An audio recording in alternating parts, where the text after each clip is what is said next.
Et aujourd'hui, nous allons voir comment faire des chocolats soi-même, pas à pas.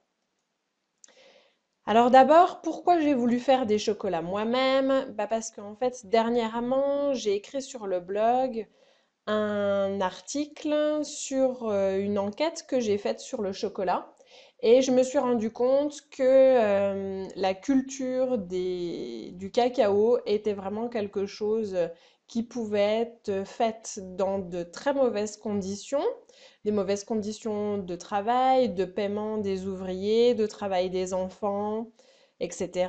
Donc, depuis, je fais très attention à mes achats de chocolat. Et donc vous pouvez le voir sur l'article du blog que je vous mettrai en dessous de cette vidéo. Et voilà, je voulais faire en fait des chocolats de Pâques avec du bon chocolat qui soit en fait dans mes valeurs et donc qui soit bio et éthique parce que c'est important qu'il soit les deux. Donc, dans l'article du blog, vous pouvez lire de quelle façon on peut choisir un chocolat bio et éthique. Et donc, dans celui que j'ai pris pour faire les chocolats de Pâques, qui vont être tout simplement des mendiants, j'ai pris du chocolat dessert bio et éthique que je trouve dans mon magasin Biocop. Donc, ce chocolat dessert, j'en ai pris 200 grammes et je l'ai mis dans un bol en cassant les carrés en petits morceaux. Et autour de ce bol que j'ai mis dans une casserole, j'ai mis de l'eau pour faire fondre ce chocolat au bain-marie.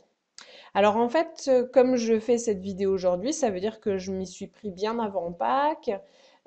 Au début, je voulais cacher ces mendiants dans le jardin, dans des bocaux.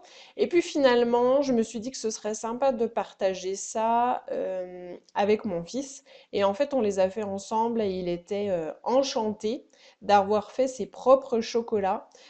Pâques ou non, on a décoré quand même, voilà, mais il est vraiment content de les avoir fait lui-même. Donc ensuite, pendant que le chocolat fondait tout doucement, on a préparé ce qu'on allait mettre pour les décorer, ces mendiants. Donc on a pris des noix, des amandes, des cranberries, des raisins secs, des pistaches et aussi même des graines de courge qu'on a rajoutées après.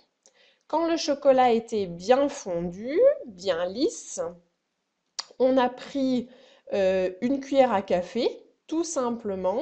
Attention de ne pas se brûler avec le bol hein, qui est chaud, qu'on a sorti de la casserole chaude. Et avec cette cuillère à café, en fait, on a étalé des petits ronds de chocolat sur une surface plate, donc une assiette ou un plat, muni quand même d'un papier sulfurisé, hein, d'un papier cuisson. Et on a vérifié que le plat ou l'assiette rentrait bien au frigo. Vérifiez bien avant parce que sinon après on est embêté. Donc, on forme des petits ronds avec la cuillère à café. Et ensuite, tout simplement, avant que le chocolat reprenne, on y insère des petites décos qu'on avait préparées. Donc ici, noix, pistaches, raisins secs et cranberries. On laisse libre cours à son imagination pour décorer si vous avez d'autres idées. Ensuite, voilà, on les fait tous, on se dépêche avant que le chocolat reprenne. On les décore comme ça, hop, hop, hop, à la chaîne. Donc, j'ai essayé deux choses. J'ai essayé un papier sulfurisé classique, blanc. Et puis, en fait, j'ai voulu quand même essayer sur mon papier cuisson compostable, donc qui est un petit peu marron, comme ça, que j'achète en magasin bio, qui peut coller pour certains biscuits ou pour le granola. Et donc là, j'ai voulu essayer avec le chocolat, même pas peur. Et en fait, ça s'est très bien passé par la suite, j'étais contente.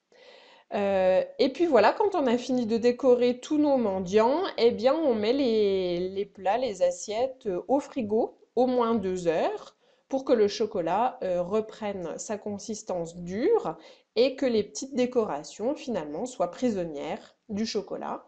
et que ça fasse le mendiant. Et puis ensuite, eh ben, finalement, les mendiants se sont très très bien décollés, que ce soit du papier sulfurisé classique ou du papier sulfurisé compostable. Tout s'est bien passé. Je vous rappelle qu'il y a un e-book gratuit à télécharger sur le blog Secret Nutritionniste. C'est le guide « Ce soir, je n'ai pas envie de faire à manger ou pas le temps ». Allez vite sur le blog. Je vous mets le lien direct en dessous de cette vidéo dans la description pour aller le...